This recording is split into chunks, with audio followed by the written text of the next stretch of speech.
Hey, what is going on, everybody? Welcome to the Super Lunch Bros podcast, episode number 34. I am Brendan, And I'm Nate. and I'm not going to talk about it again because this is getting really old. Okay, we had a decent fight night card with kind of important implications for the middleweight division in the UFC. Um, we talked about this fight last week, Jack Hermansson versus Marvin Vettori, and we talked about not the consequences necessarily, but the I guess the path to the title for Marvin Vettori. And one of those things was beating Jack Hermansson, who was ranked number 4. Marvin Vettori was ranked number 14 or number 12 before this weekend. And Marvin Vettori put out a great performance. I thought he dominated pretty much the entire fight, minus the third round. I think he was one step ahead. Striking looked superior in every way possible. Grappling, he even looked better in the grappling department, which is Jack Hermansson's thing. You know, like that's his crutch that he can always go to. And he even looked better in that. He was able to, I don't think he was ever in a bad position in the grappling department. So, as far as I'm concerned, we've got a real title challenger, which I don't know, but someone might have brought up like 8 months ago. Who that someone could be. Yeah, dude. I don't know. This is a fun fight. Like super exciting. It holds a record for the most strikes thrown in a middleweight main event. It beat out both the Kelvin Gastelum Israel Adesanya fight and the second Yoel Romero versus Robert Whittaker fight for most strikes thrown and landed, I believe. Yeah, well, I mean, it definitely looked like a fight that could have broken some of those records. And not just like strikes thrown, but like good strikes. That was the other thing that really stuck out to me because like I don't think I'd ever sit down and like paid attention to one of Marvin Vettori's fights before. Whew. Yeah, dude, he's legit.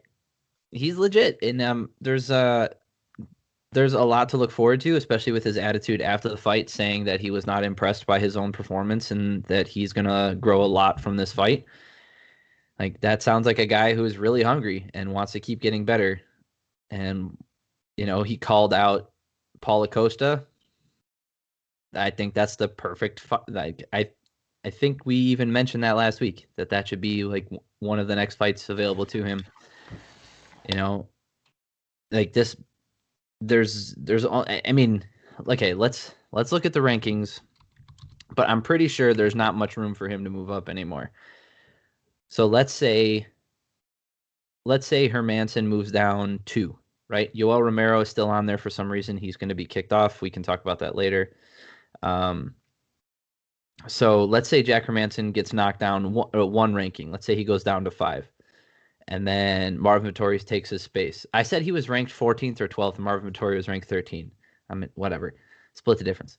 So Marvin Vettori ranks let's say he's at number 4 after the new rankings come out. There's only 3 people ahead of him: Whittaker, Costa, and Cannonier. Cannonier's coming off a loss to Whittaker, so that could be a good fight. Costa's coming off a loss to Adesanya. That's a good fight. And that's it. I mean, he's like Robert Whittaker shouldn't fight anybody but Israel, so like I don't even want to entertain that idea. What do you think is, and maybe he already has an idea of this based on who we called out, but what do you think is an easier pathway, Cannonier or Costa for him? I think they both represent not similar challenges, but similar degree of difficulty.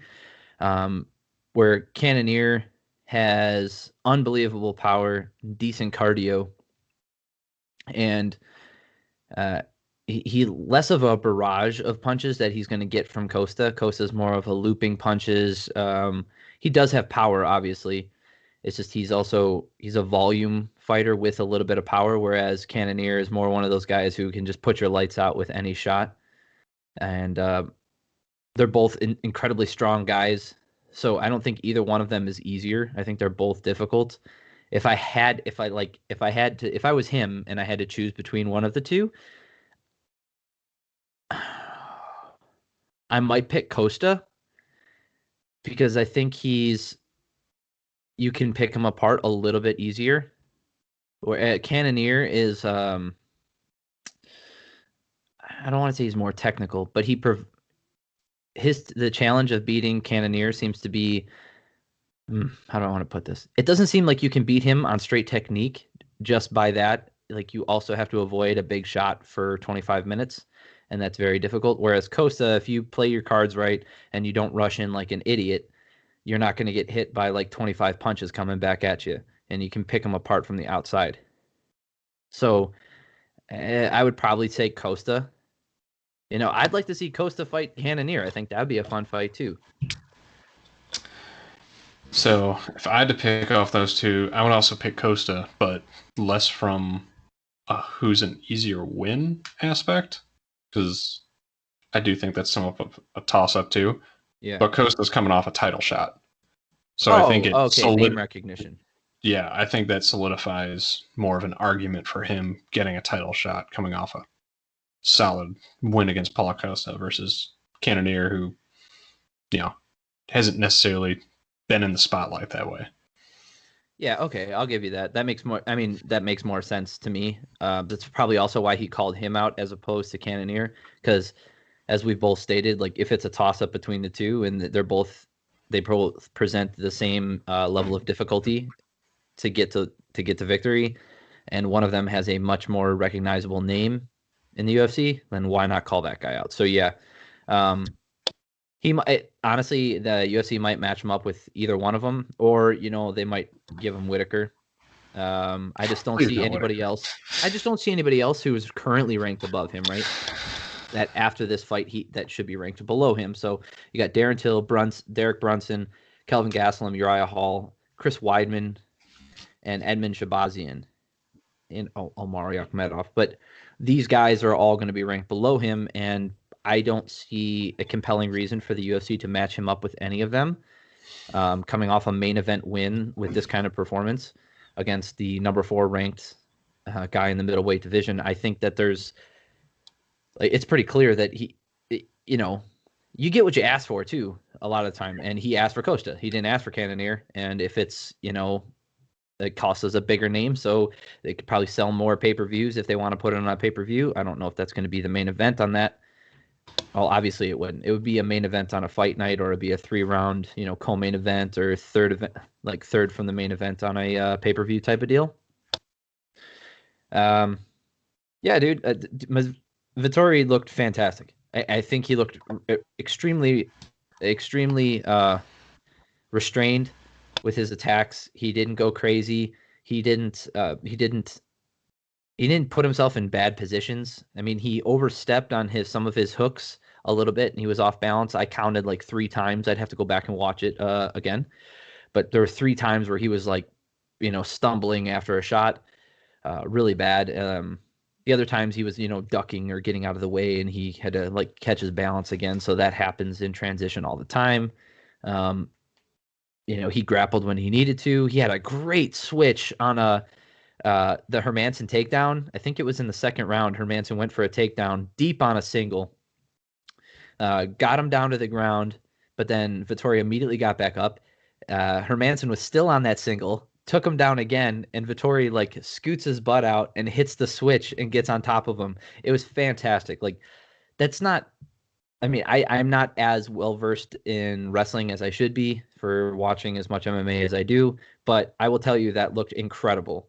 That is something that, you don't see very often, especially against a experienced grappler like Hermansson. Yeah, that was an incredible middleweight fight. Like I don't think they could have asked for. I don't think they could have asked for a better result probably from the main event of that fight night. Like that was pretty legit. It was, and active. It sets up it, and like you said last week and previously, this sets up the best storyline for a challenger for Izzy from the middleweight. If there's going to be a single middleweight challenger that has kind of credible shot, Vettori is that person. Yeah, Vettori had a split decision. Like, he had a split decision loss to Adesanya. I still haven't not gone back and watched. If this occasion comes up and he does get the title shot against Izzy, then I will go back and watch that fight. I'm sure it'll be available on YouTube or whatever as well, so everybody can go watch it. But I will go back and watch it, but I don't. If my memory serves me, I do not believe it was like a deserved split decision. It's kind of one of those wonky ones, which we had tonight, by the way. We can get into that, or last night. It's one of those things where it's such a good storyline. You have a guy who hasn't lost since his fight against Izzy, so the champion is the only one who's beat him. He's an incredible striker with lots of power. He looks the part. He talks just enough, like with the not bravado, but kind of that gritty fighter nature. Like I just want to get in there and fight. And then after he wins, he's not a douche about it. He talks about like, oh, this guy was really strong, and he talks up the opponent that he just beat, which is a great way to increase your stock without being an asshole. You're basically saying like how good this opponent is, the guy you just dominated for 4.5 rounds or 4 rounds, right? So now it like elevates your stock without putting anybody else down. And to that effect, go ahead. And not to mention, by that point, he'll be coming off a 6-fight win streak, which is something middleweights of those rankings are not being able to put together. And the last loss was against Izzy. Yep. He's won every single fight since. Yep. Demonstratedly improved. He's got a variety of different wins too. It's not just decisions, but he also has some, solid submission wins, which can make for some interesting things. He's demonstrated he's got pretty good grappling and grappling defense. And he's got excellent striking. He's a kickboxer. It's just going to set up for a fun fight. So, yeah, the build-up might be more interesting than the fight, and I will fully admit that right now. And I think we're putting the cart before the horse. Fantastic nickname. Oh, the Italian Dream. Oh, yeah. God. Yeah. I'm a fan of good nicknames, and that's a solid one. It's also interesting because we don't have a lot of fighters from Italy. It's not as big there.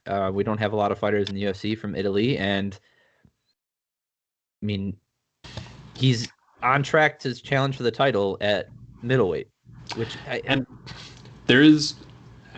let's be honest, if he's able to get the win there, that's a potentially untapped market both in Italy and in the United States. There's a lot of people that fucking love Italian boxers and Italian fighters. Like there is. Yeah. The Jersey Shore crew, despite not being on television for quite some time, is still alive and well in the United States. Yeah. I agree with you. Yep. So I see them at the gym all the time. I'm just kidding. I don't go to commercial gyms anymore, so I don't see popularity that he could tap into, especially as he starts to get up into the higher tier. Oh man. Yeah, and not this is like we haven't talked about Hermansson at all. I thought he looked phenomenal. I don't think he had a lackluster performance at all. He got dropped in the last 2 minutes of the first round. He fought back, pushed in the third round. I believe he won the third round. Has great cardio, a great chin. He's very crafty on the ground. I mean, we've seen that in his previous fights, beating people like Jacare Souza. And now I don't think this hurts his stock. That's why I think he should drop to like 5th right now and fight someone like a Darren Till or a Derek Brunson, maybe fighting Kelvin Gastelum. He's still in the mix. I don't think he's going anywhere. It's not like he didn't deserve to be up in the top 5. So no, that's what I'm saying is like his stock didn't drop that much from this performance. I thought it was, a good outing for both of them. I'd say maybe him against Uriah Hall might be a good one. That would be interesting. If you're trying, let's see. Honestly, if Chris Weidman wants a crack at the top 5, it's a good name recognition thing for Hermansson to beat. I believe that's a very winnable fight for him. And if Weidman is competitive in that fight, or dare I say wins that fight, it shows that he's still competitive in the middleweight division right now. So I like that matchup. The rest of the guys are all on. I mean, there's some other guys in there that he could fight, but I think Chris Weidman has the mix of name recognition and he's a winnable fight. And there's good upside for the UFC because if Hermansson loses to Weidman, it might not necessarily hurt his stock as bad because, he's coming off of a loss to arguably a middleweight legend, a guy with a name. Let's say it, put it that way. Yeah. And generally well liked, like people like that guy. So it's not like, and he's relatively respectful. So they're not going to talk a lot of crap. It's not going to be a dirty lead up to the fight. Uriah Hall would also be a great fight, but I'd like to see Uriah Hall against someone like Darren Till. I think the two strikers going at it would be fun. He could rematch Derek Brunson. That could be fun. Dude, the middleweight division, it's getting pretty good. There's a lot of fun fights. It's just a shame that the champ is so far and above. And also not fighting at middleweight anymore. Yeah, I know. It's so silly. Yeah, it's great. I thought that was a great main event. This is one of those times where this fight night card, just because of that fight, overperformed. I thought, I wholeheartedly agree. I've been very high on Vettori because I think that he's been not underrated or looked over necessarily. I just don't think he's been given, the platform to really, put himself out there. And when he was finally given that platform, he showed what he can do. And I can't wait to see what he does, even if he loses to Costa. I think that he's a legit challenger in the middleweight division. I think because he lost to Izzy in their first fight in the UFC, I think that kind of put people off on him, and it was maybe a good thing. Maybe he sneaks in under the radar. Yeah, turned out that fight might have been a little bit more of a preview of the future than it was. Yeah. Well, yeah. I mean, if you go back and look at that, if you look at that performance, hanging in there with Izzy for 3 rounds, that's pretty damn good because he's finished a lot of folks, people who are very good. So,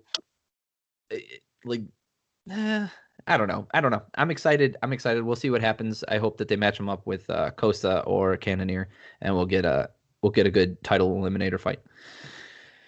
All right. So in the light heavyweight division, we had our co-main event with OSP versus Jamal Hill. I don't know what to make of this one. I don't think beating OSP does much for your stock. I've said that word probably too much already. And losing to OSP doesn't hurt you that bad because OSP can finish anybody. So it's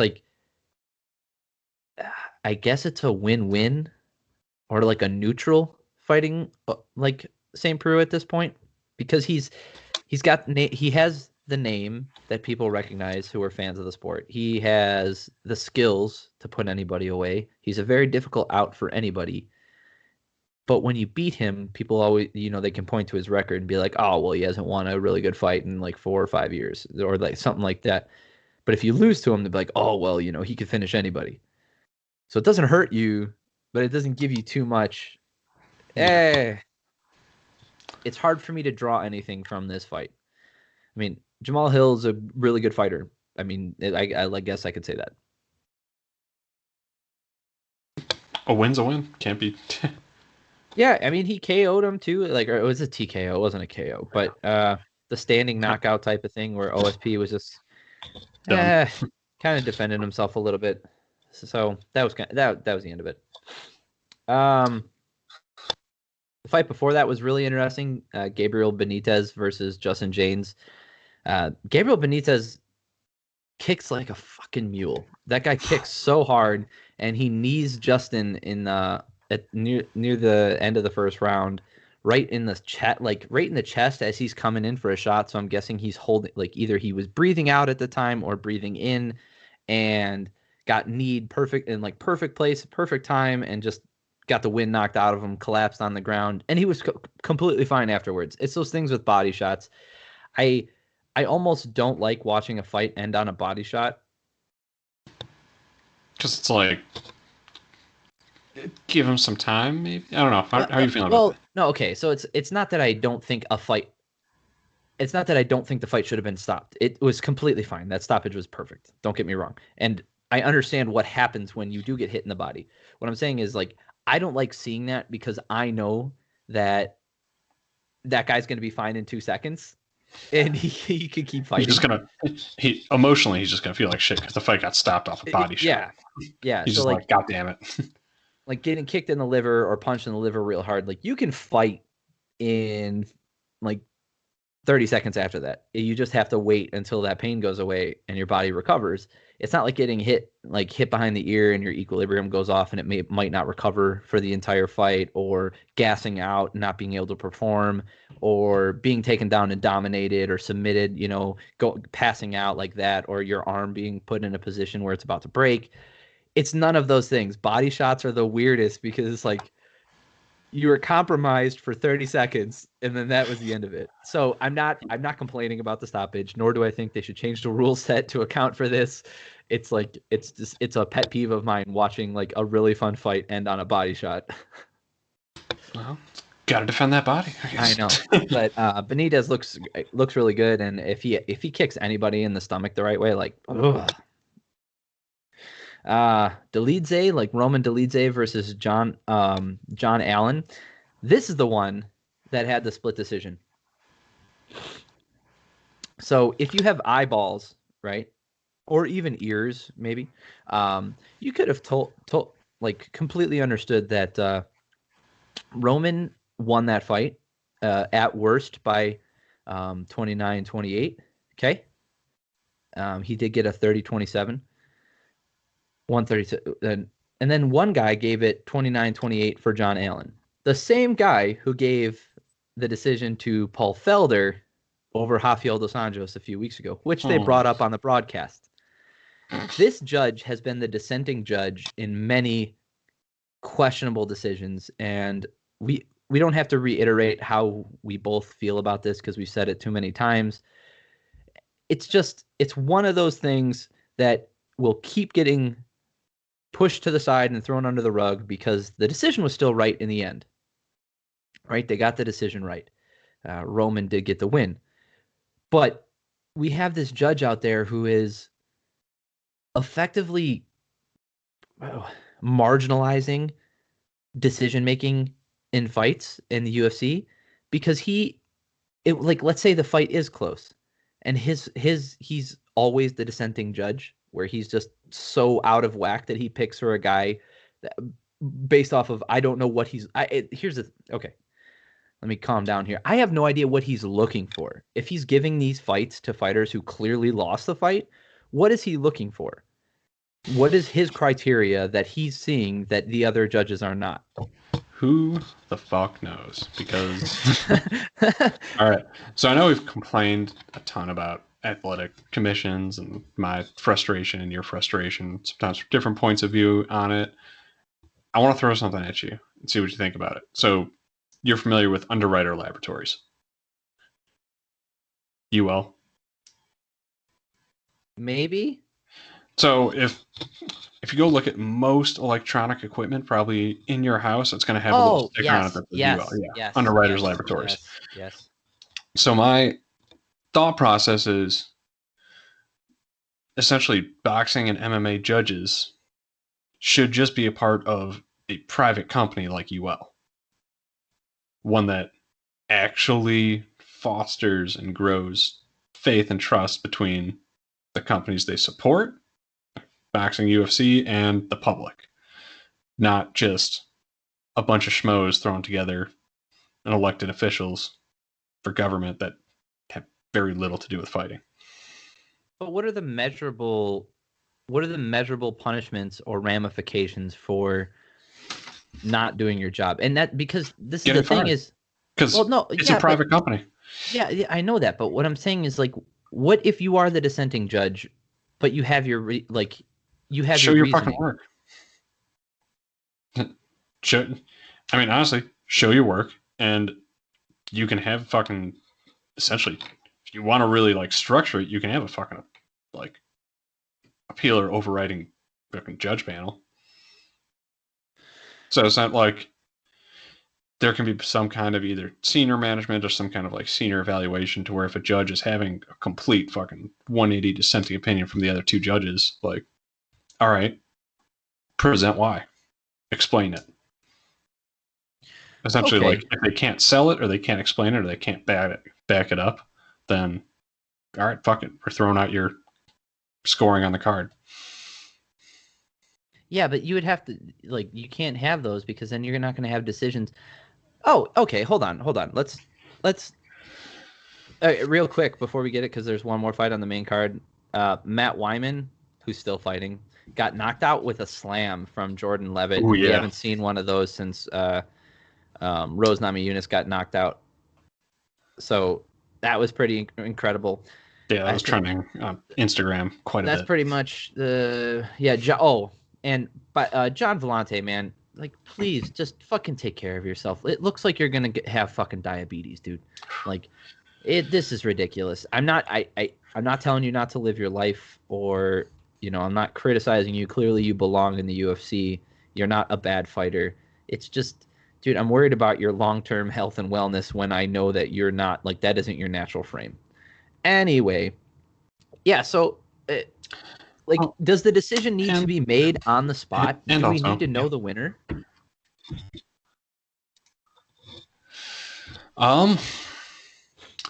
What if a guard, or not a guard, fucking guard? What if a judge essentially had the? What if the judge had an option to essentially say, "Fucking undetermined"?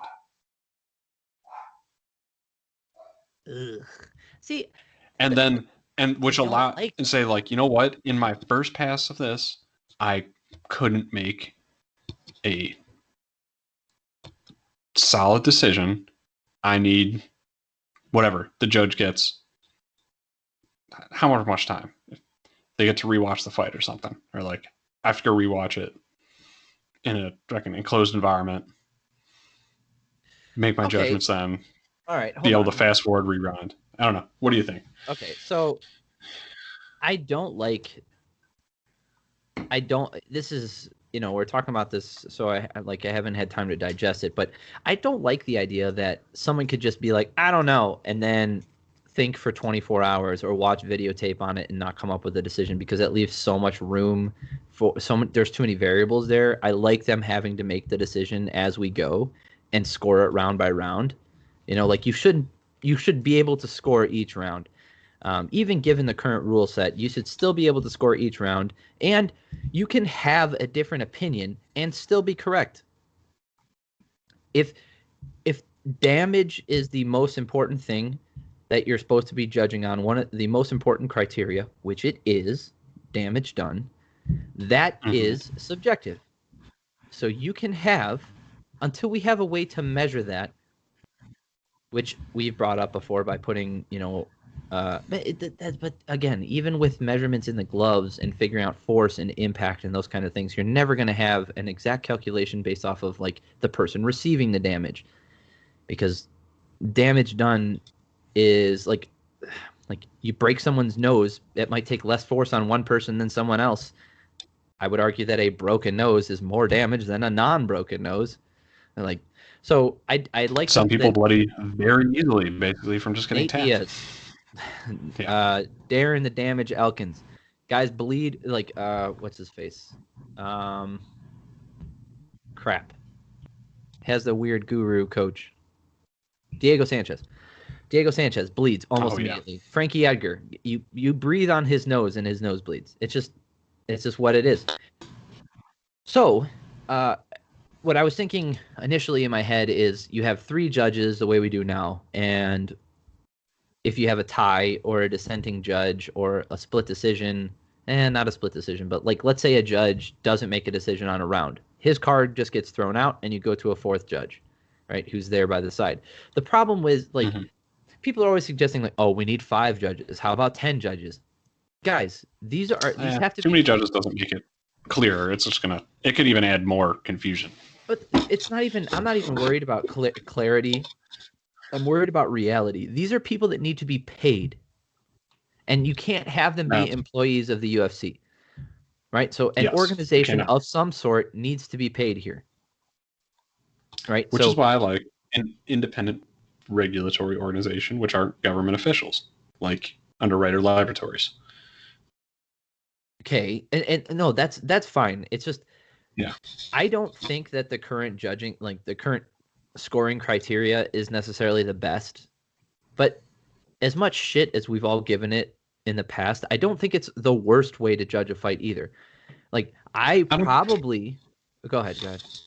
I don't necessarily think the scoring is the issue. I think it's background credentials and education of the judges and how they're employed. Like that is legit. Like, I think it's not easy. It's too hard to fire them. It's too hard to replace them. And I don't think the organizations that they come through are credible for their ability to hire them. And they also can't pay them enough. I think if you have a private company that can actually raise the level of expertise required to be a judge, but then also pay them more and have it be a situation where you literally have subject matter experts on the sport getting paid adequately and making better decisions. Okay, I got it. I just solved it in my head. It's done. We can end all of this discussion. No need to question me on it. I just have the idea. Okay, moving on. No. Send it to me. No. So we have seen a lot of questionable decisions in MMA history, in Pride or in the United States, not in the United States, in the UFC, Bellator even. We've seen a lot of questionable decisions made by judges. We've also seen some arguably criminal decisions made by judges. Things where this has, long-term ramifications on and long-term impact on a fighter's career, right? We've seen that happen. Like, because little side note here, if the decision is so bad that the UFC recognizes it and they don't treat it like a loss and they can still give you a different opportunity to keep fighting, right, as if it was a win, that's one thing. But what if it's for a title?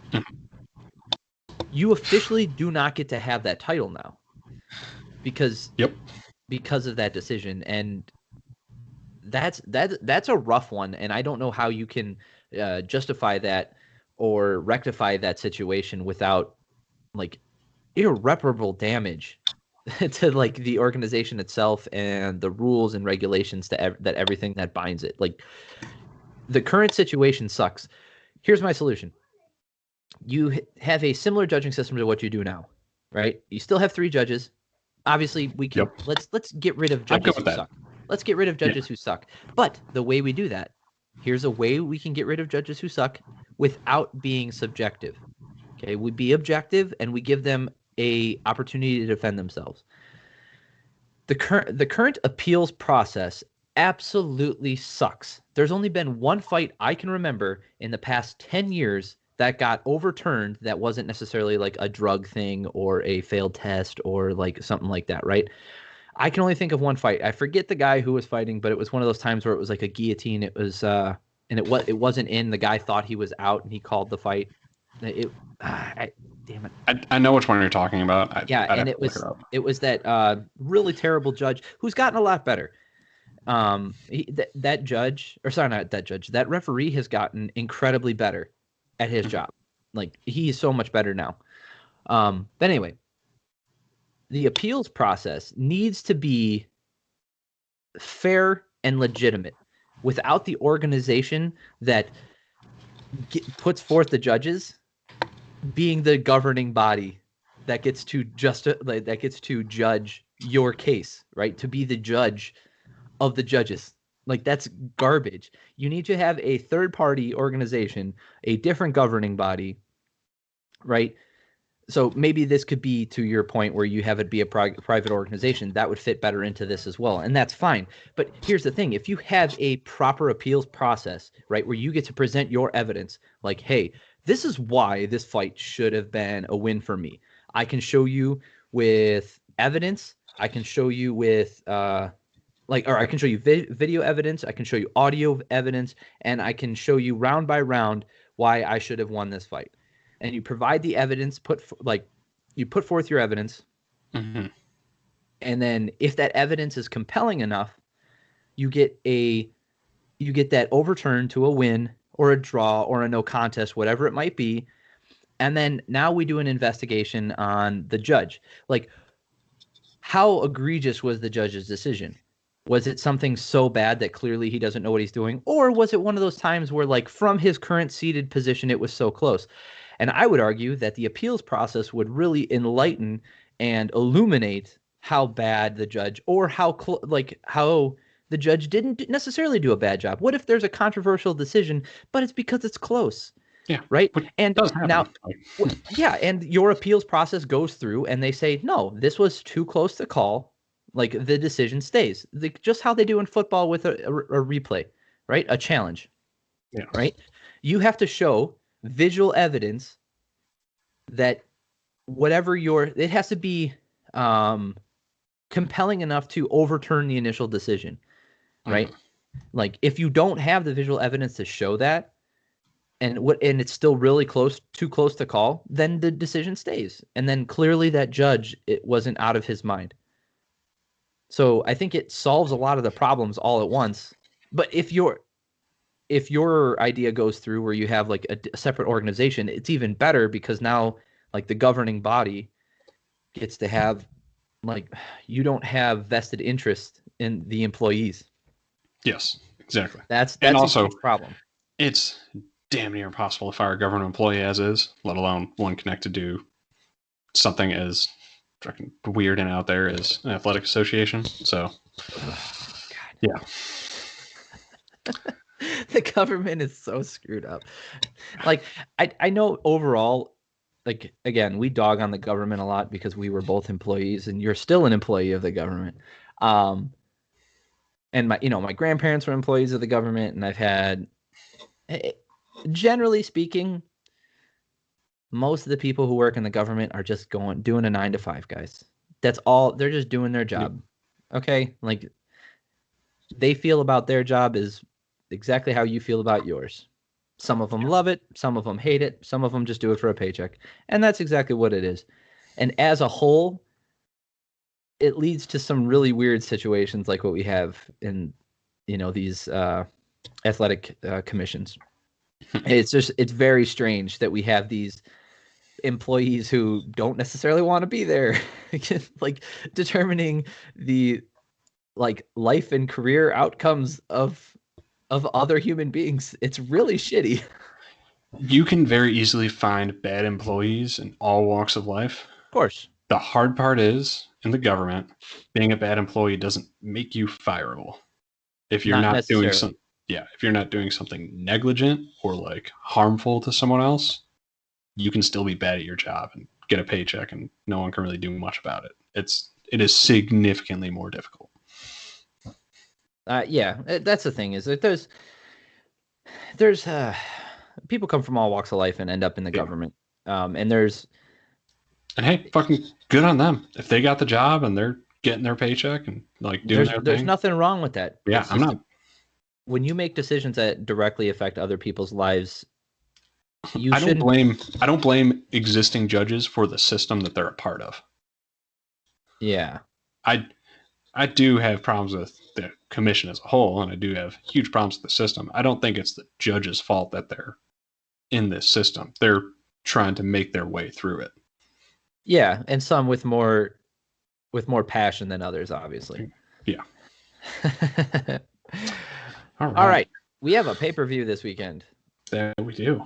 And there are enough fights on there that justify it, especially one person, and maybe one or two fights that really make this pay-per-view worthy.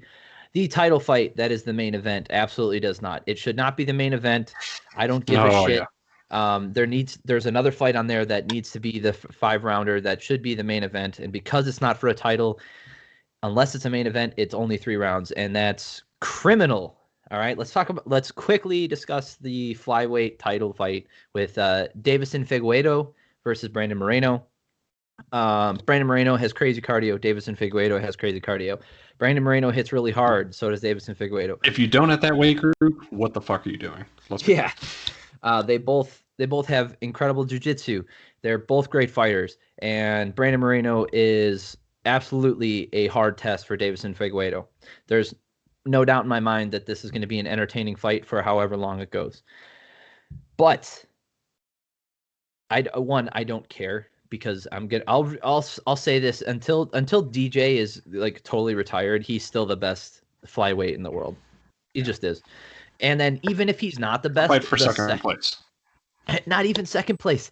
They're fighting for third place. We forgot to bring it up last weekend. Triple C. Henry Cejudo. Henry Cejudo is still the champ at flyweight. Like, so these guys aren't even fighting for second best in the world. They're fighting for third best in the world. So it's like, this isn't even a John Jones situation. And the bronze medal goes worse. It's worse. And the champ is a guy who barely makes weight, who can't speak English. And for me, that doesn't mean like I'm not interested. It's like the attention he's drawing to the division is not there. It's not there. Like, he has no personality. Like, he has a cool story and he's an incredible fighter. I'm not dogging on him as a fighter or his skill set.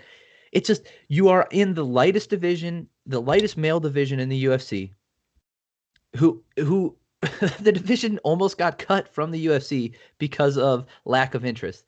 And now you have a guy who nobody thinks, a lot of people think that shouldn't even be there. All right. This fight should have happened this past weekend. It should have just been the headline of the fight night card. Sure. I would I mean, that might have been too quick of a turnaround for the guys. Yeah, or next weekend, whatever. But it shouldn't be. Right.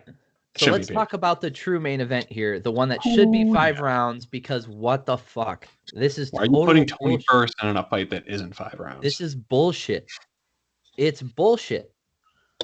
Tony Ferguson should be fighting 5 rounds for the rest of his career until he clearly shows that he's diminished. If this is the fight where we see his age and we see that he's taken too much damage in the UFC, so be it. We can put him in 3-round fights going forward. Until then, until proven otherwise, he needs to be a 5-round fighter. His game is tailored towards it. He breaks people apart, and until he can no longer do that, he should be fighting in 5-round fights. For what he gave the UFC in the Justin Gaethje fight, which I think if we look back on what happened this past year, that fight did so much to save the UFC and keep it afloat in a really, really hard time. And, with all the crazy conditions that went into it, Tony Ferguson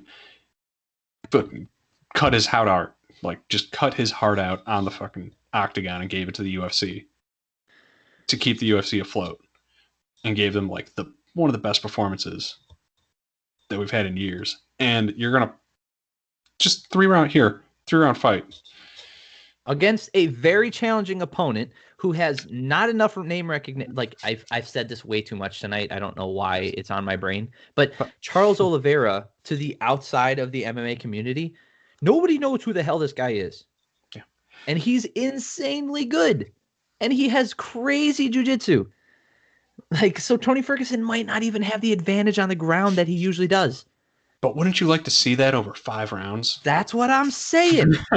Make it a main event. Make it the thing that everybody sees, because now you get Charles Oliveira gets a name. He gets a name if he beats Tony Ferguson. Tony Ferguson should be the main event for years to come after the fucking main event that he had. Sure. That's exactly. How is he not a main event? This is asinine to me, because all you're doing is you're burying your lead. There's a general public out there that don't know Tony Ferguson's fighting this weekend. Yes. Who loved the fight that he had this summer. Yes. You're losing pay-per-view fights. Yes. Because and he's on the card. If he's the main event and that's why people tune in, you still get 5 rounds for the flyweight fight because it's a title fight. Yeah. It's the co-main event, right? This is technically the co-main event. Maybe it's a good fight. And now people know who the flyweight champ is. Maybe it's a great fight. Who cares? It doesn't matter. They get to be put on a card that Tony Ferguson is leading, and then Charles Oliveira gets the main event spotlight. You know, the last main event spotlight he had was against Kevin Lee.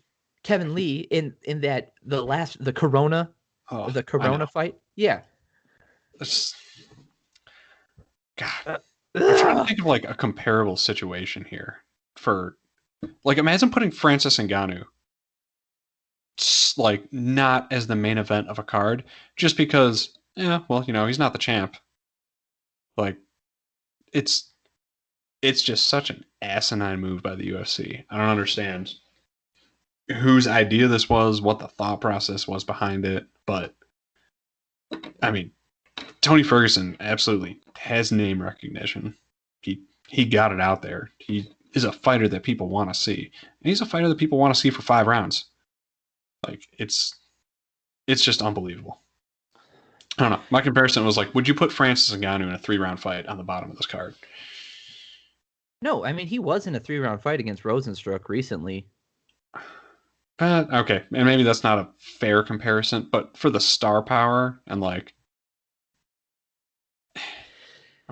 he also stepped up on relatively short notice to take that fight, and there was a lot of other things. This is the last thing I want to say on it is Tony Ferguson. More of a question? Does Tony Ferguson get a title shot after if because I'm not outright saying I think he's going to win. Charles Oliveira is insanely good. So yeah, this could be rough. So if Tony Ferguson gets the win this coming weekend, does he get a title shot? What does the title landscape even look like after this weekend? Do we get Tony versus fucking Conor? If maybe.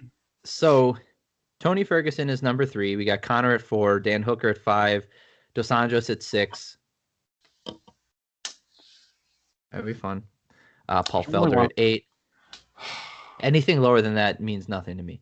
So who the fuck's fighting for the title next?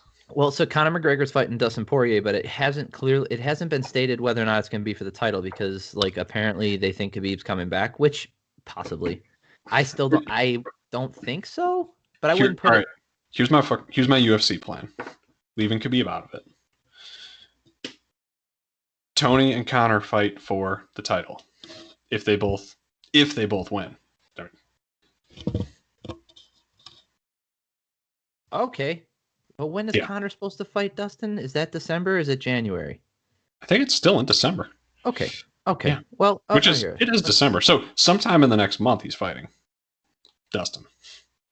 I'm going to look that up actually. Okay. So yeah. I mean, yeah, that's doable. If Tony wins and Conor wins, all right, there's your title shot. So you think that Tony Ferguson here, hold on. Not what you want or what you think should happen. Do you think Tony Ferguson gets a title shot after this? He should. No, stop that. Do you think he gets one? It's hard because what do you yes do or no? Justin? The X factor is how does the UFC feel about Justin? And what's happening with Justin after this? That's my. Yep. So does Tony Ferguson get a title shot after this? No. No, he fucking doesn't. This is bullshit. I don't think he does. They're just fucking dogging Ferguson again. Dude, how many times do they have to do this to him? Even though I think it's the more fun, I don't even know if it's actually the more fun fight. Even though I want to see the fight more, I want to see Tony versus Conor more. I think it's going to end up being Conor versus Justin. Even though Justin just lost to Khabib. And there's no reason that Justin shouldn't be in title contention or in title eliminator status still, because the champ is gone and he beat nothing but contenders. So maybe if you do like Justin versus Dan Hooker, that would be fine, but Hooker shouldn't be in that conversation right now. Hooker needs to get a win in the top 10 first. Maybe outside the top 10 if they want to give him another, a challenging fight, less than challenging fight. I don't think Tony Ferguson gets a title. Title shot. I don't think because the UFC has zero love for Tony Ferguson. I don't think so either. Yeah, especially because of how they just placed him on this card. Yep, that's what I'm saying. Like, he's not even the main event of a. I would rather have him be the main event of a fight night. By the way, it's kind of a card. That's what I said. But there's 2 fights on here. We'll get to the other one in a second. That's pretty interesting. So we got Hanato Makano versus Rafael Fiziev. I think I've seen him fight once or twice. Hanato Makano's got a really strong boxing background. He's very good lightweight. He's let's see, he lost to Brian Ortega. I believe he lost to Brian Ortega. Yeah, it doesn't matter. So let's see. I think he has the ability to break into the top 10 if he keeps his shit together. But as of right now, it's just not there. And then this Rafael Fiziev guy, I'm not too familiar with.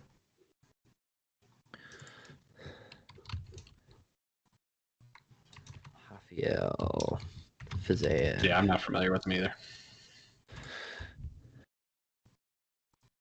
Yeah. Oh, he's from Kyrgyzstan. Mark the Acasi. Oh, okay. I do. Not to be confused with Kazakhstan. Yes, much different. They don't like each other. Anyway, that's a fun fight. The other fight that's worth it on this main card, and then there's another fun fight. Ronaldo Souza Jacare versus Kevin Holland. Yep. This is a good fight. That is a fun fight. Good fight. It'll give us an idea of how far Souza has come or fallen necessarily from his prime. It will give us an idea if Holland can keep up with someone with Souza's experience and willingness to strike and his ability on the ground. It's a good test for Holland. So if Holland can get past Souza, like we're talking about another contender at middleweight, which we just, we talked 30 minutes about. Yeah. So it's like it's getting, it's getting more interesting and fun but there's a lot of parity outside of the champ. So you don't necessarily that makes for fun fights, but you don't necessarily have a clear title contender outside of like if Vettori gets another win. So it just makes for a fun division.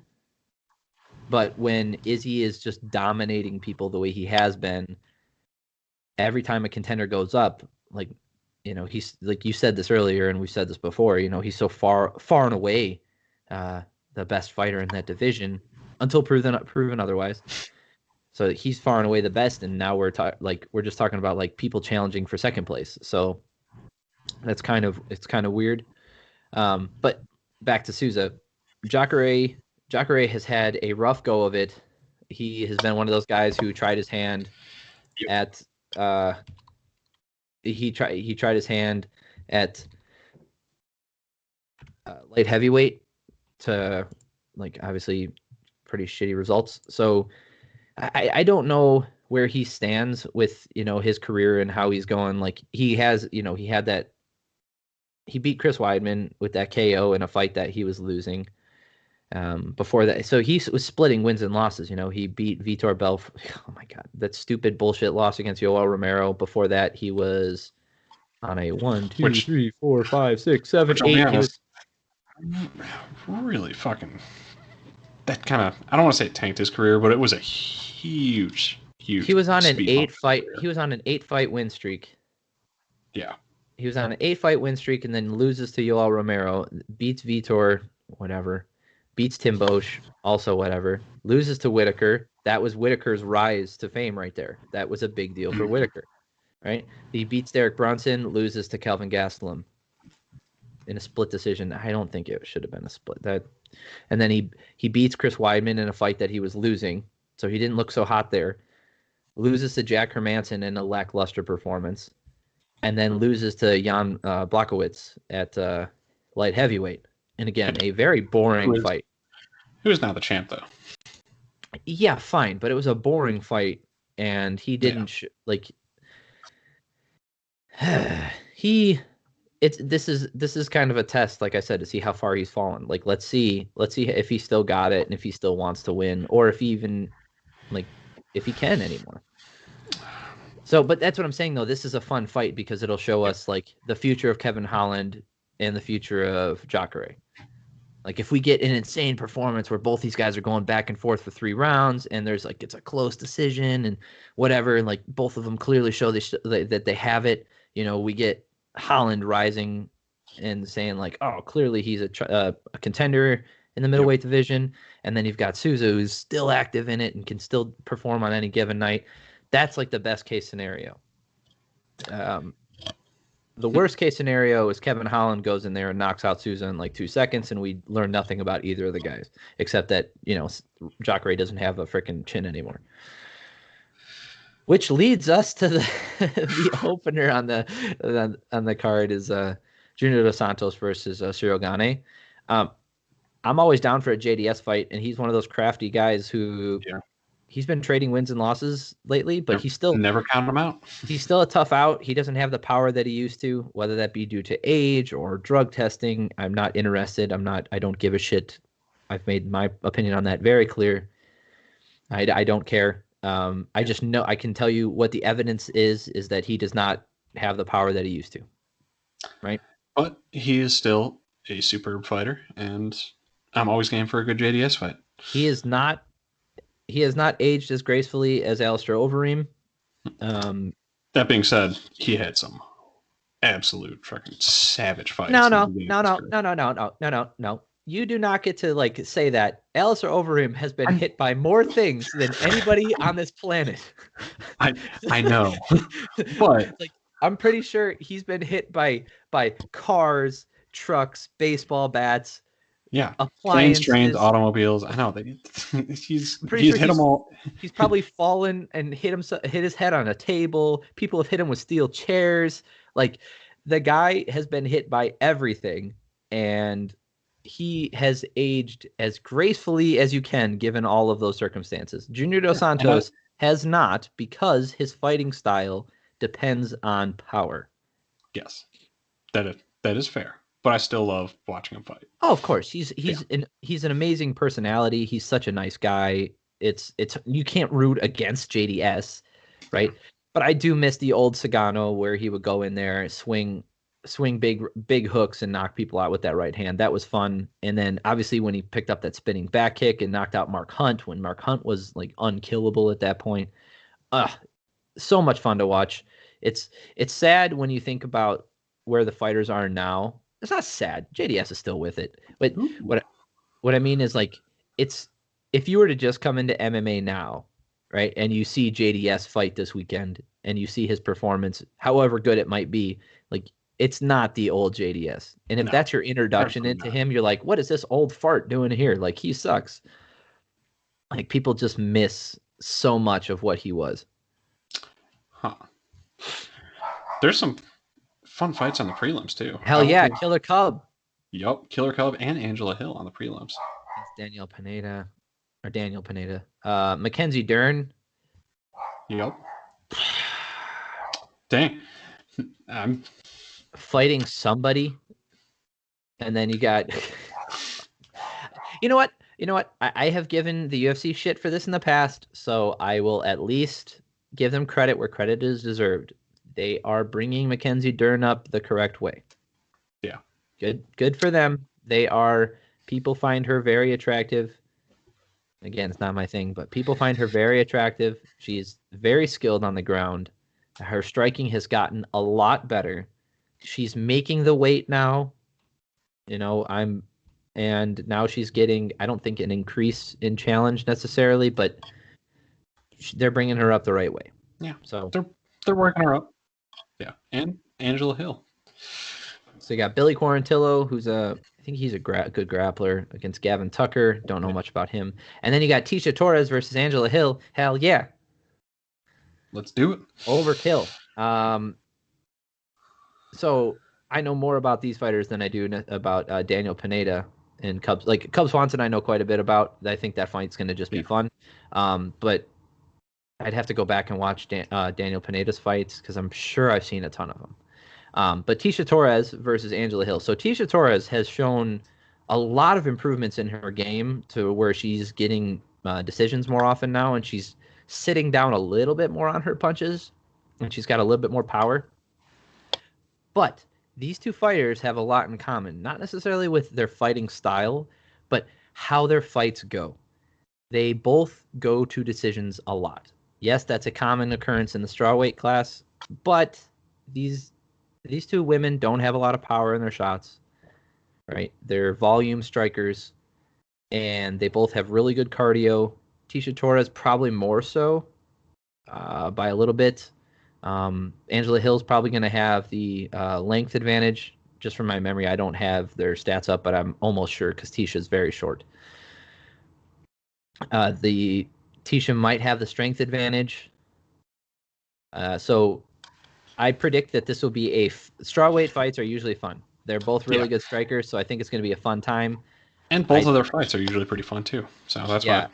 But I easily see people being upset by this decision. However it goes. Angela Hill, as much as I love her fighting style and who she is as a person, her personality and all that stuff, she has a habit of not putting stamps on fights. Like, yes, she has been on the wrong side of split decisions in the past, in the recent past, in fact, and I don't believe that those were correct, but she's not making her life any easier by her fighting style. She's leaving.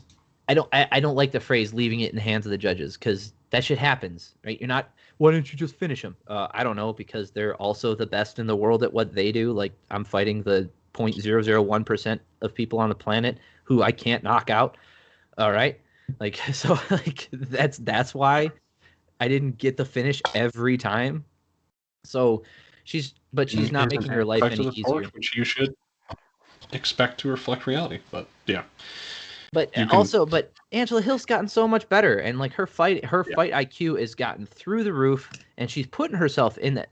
Here's the counter argument to that is now she's putting herself in position to win fights that maybe she necessarily wouldn't have won before because her takedown defense has gotten better, right? She's learning I think she's learned how to game the system a little bit with her striking, right? Trying to outpoint people, and there's no shame in that. That's part of the game.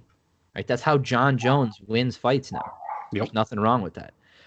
So, again, strawweight fight. I'm excited for it. I think it's gonna be really fun, and it's on the prelim, so you can watch it on ESPN Plus. No money. Hell yeah.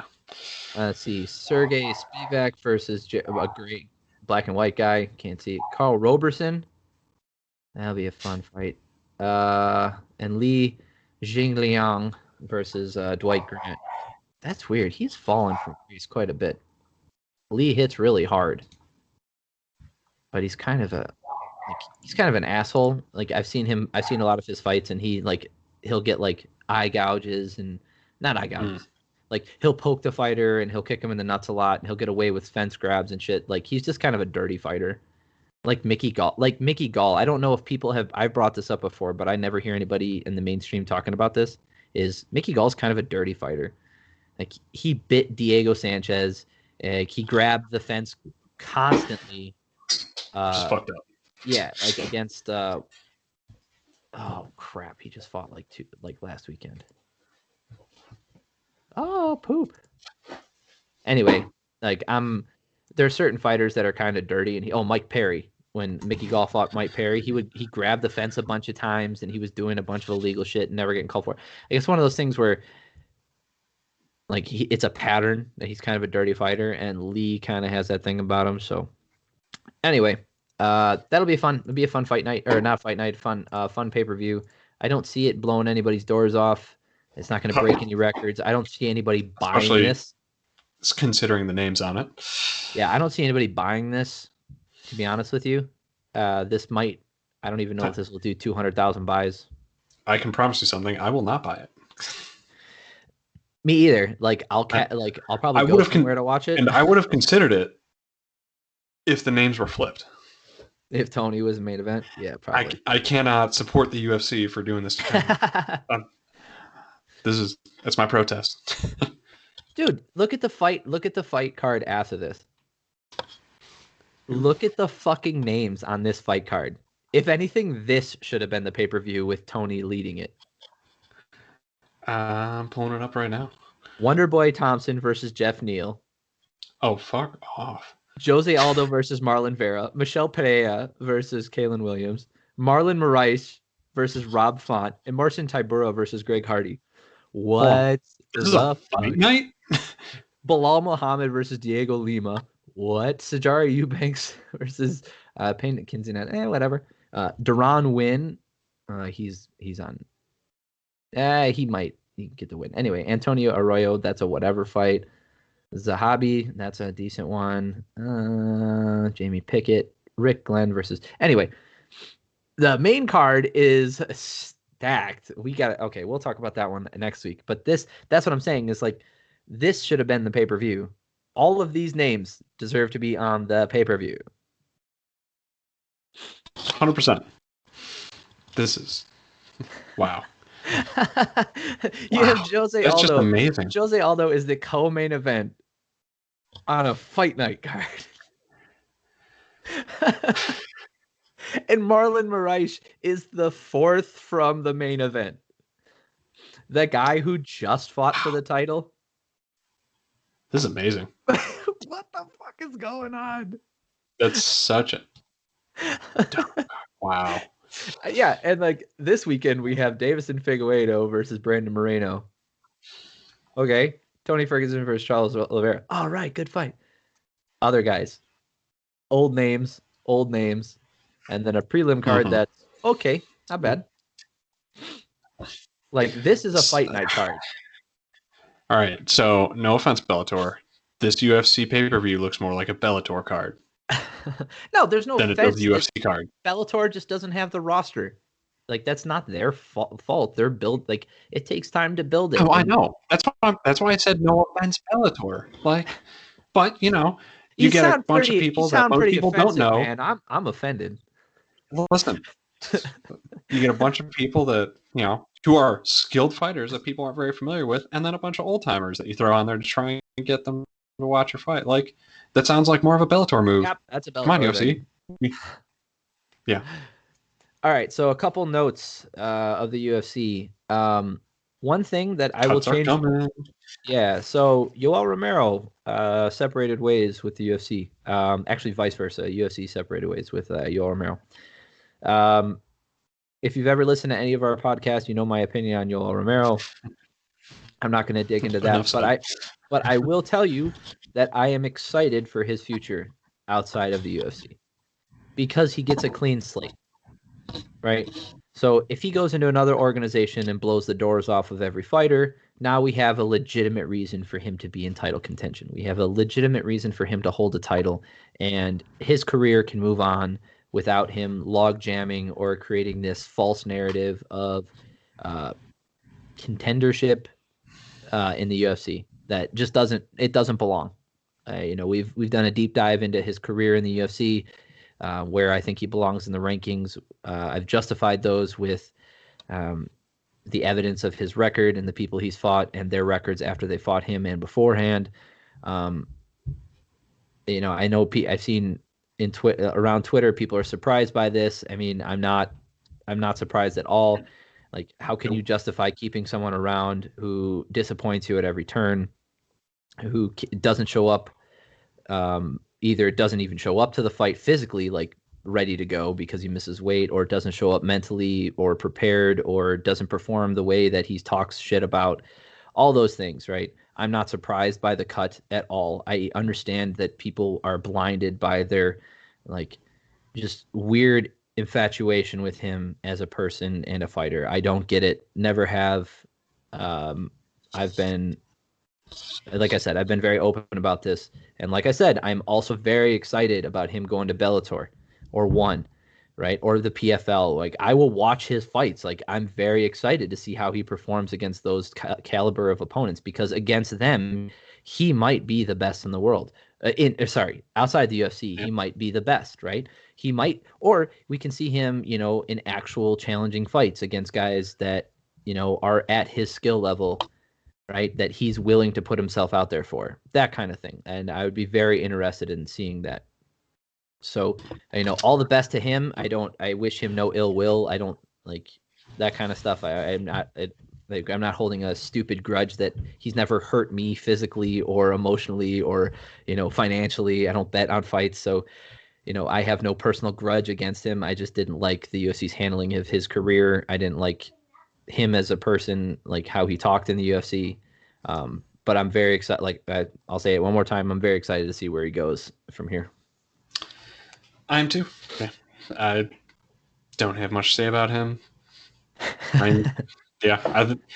We've talked to nauseam about Yoel Romero, so yeah, just enjoy your greener pastures. And then the UFC did announce, because people were questioning that decision. They're like, "Oh, how could you let go of Yoel Romero?" Like, look at his record. I could just justify it by looking at his record and how much he's probably getting paid. I'll tell you why. He is the most boring person they've ever put on pay-per-view. Yeah, and look how much they're probably paying him because of his fight experience and his manager, Melky Kawa. He's probably charging like an arm and a leg to get him into the fucking octagon, and he doesn't necessarily show up. He's made the UFC's life harder than easier in many ways. He doesn't step up on short notice. He's not a company man in the way that he often misses weight. Multiple times, and they're supposed to be for title fights, and because of that, he never had a UFC title. Period. There's no ifs, ands about it. He never held the UFC title. He challenged a couple times for a UFC title.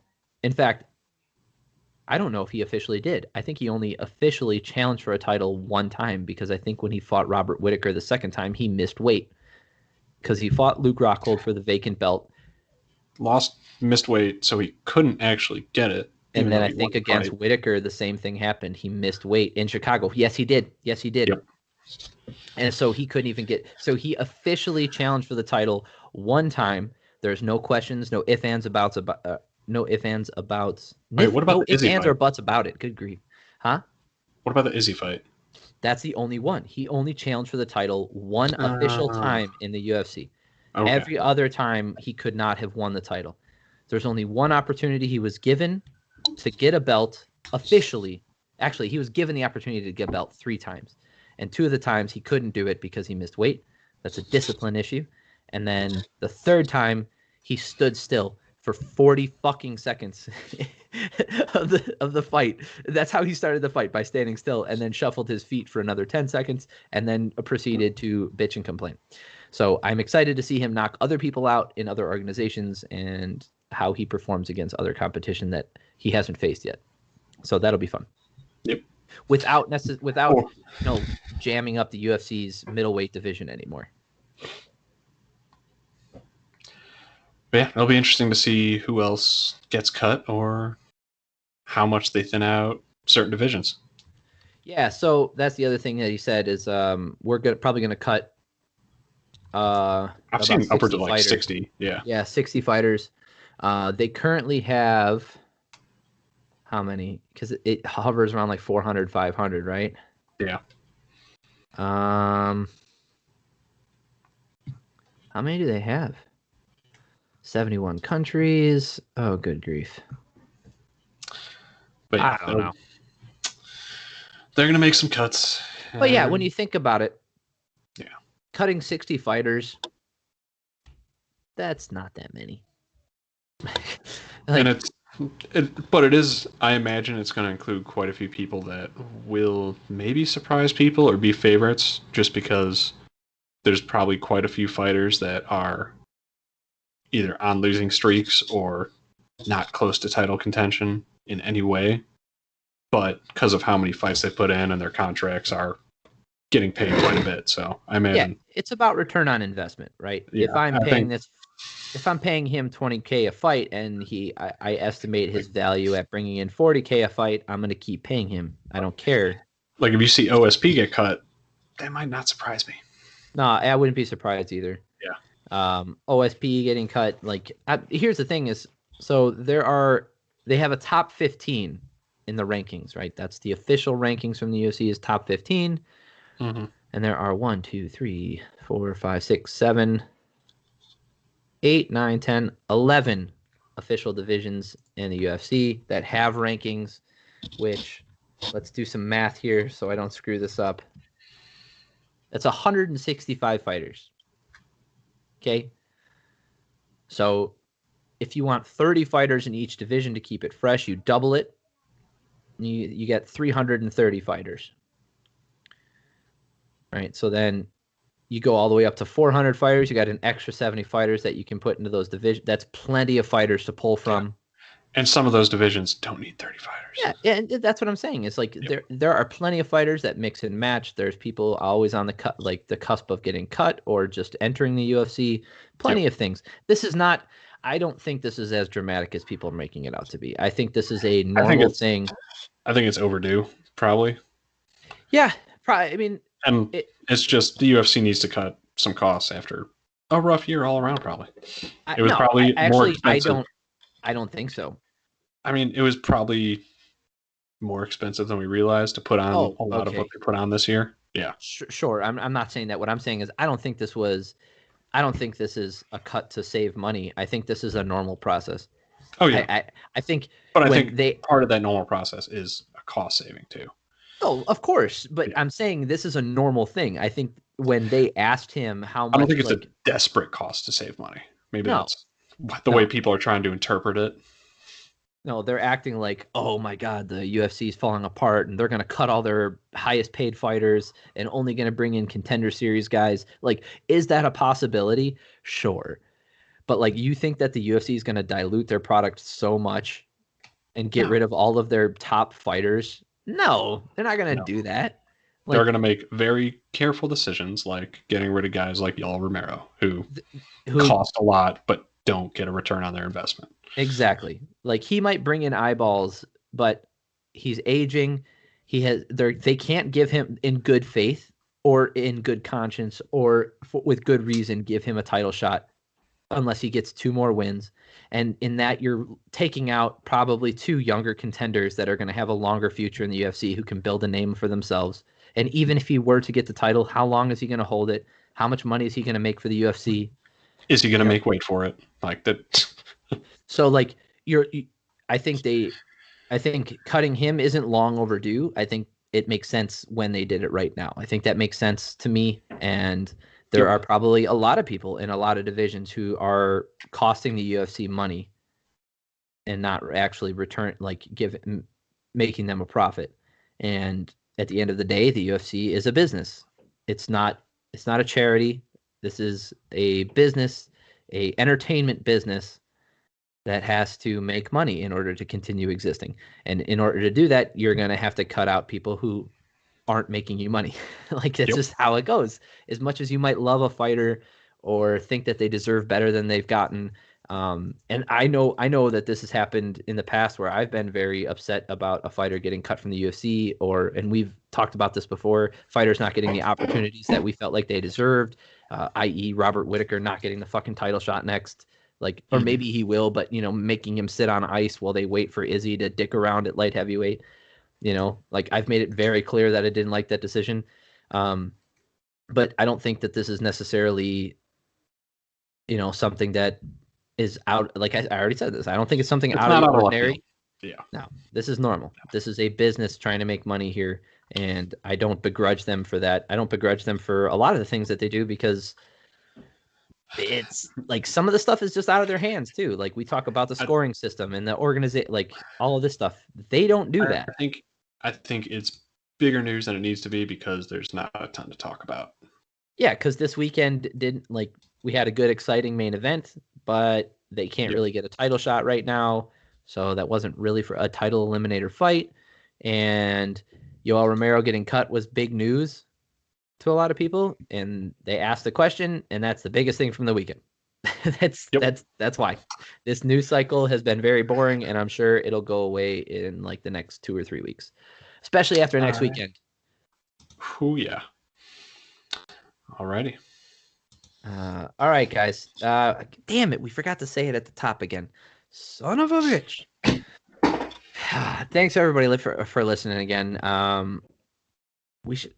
There's been fights every weekend, so like if you don't like MMA talk, like tune out the first hour if we ever talk about anything else. Make sure, like, if you really want us to talk about something else, like, obviously comment. Nobody does it. Email me. superlunchbros@gmail.com. Email us, and I will respond. Like, I'm a very bored individual. No, I will respond. I'm more than happy to talk to anybody who has input, like, constructive criticism about what we're doing. Tell me what you want to listen to. Ask us questions. I'll answer them. I'll talk about pop culture. That's Yeah, I mean, I would actually love to talk about movies and stuff because I've been watching a lot of interesting stuff. Ooh. Yeah, I would love to hear your take on Warner Brothers making the move with HBO Max. We should record midway through this week. Let's record on Wednesday. Yeah. I never put up the recording that we did about the TV shows that we watched. Oh, damn. But yeah, we should. I still have that. Well, we'll talk about it sometime this week. But yeah, But that's not time dependent, so we could do that whenever. Yeah. All right. Thanks for listening. Make sure if you made it this far, you're awesome. Like and subscribe, all that good stuff. Oh, yeah. And you got anything else? No. Yeah, I'll just hang in there. Yeah, I hope everybody's putting up with what's going on. Doing pretty well. I know that times are getting pretty difficult. There's lots of negative things, depressing things going on, and people aren't dealing with it necessarily very well, and that sucks. So I hope everybody holds out and finds a way to be happy. Yeah. And if you're not, email us. Well. Yeah, email me. I'll email you back. Be like, hey, be happy. My life used to suck. Still kind of sucks, but I make it work. No, I'm just But kidding. It sucks less. Yeah, it's like my life sucks a lot less than it used to. My life has gotten insanely better. Yeah. Thanks everybody for listening. If you're listening to this on Spotify or wherever you get your podcasts, this will be up on YouTube and vice versa. If you're watching this and you just want the audio and you don't have YouTube Premium, we are on Spotify and wherever else you get your podcast from. If you hate the way we look but don't mind listening to us, just go on Spotify. We have faces for radio. All right, guys. Everybody take it easy. All right.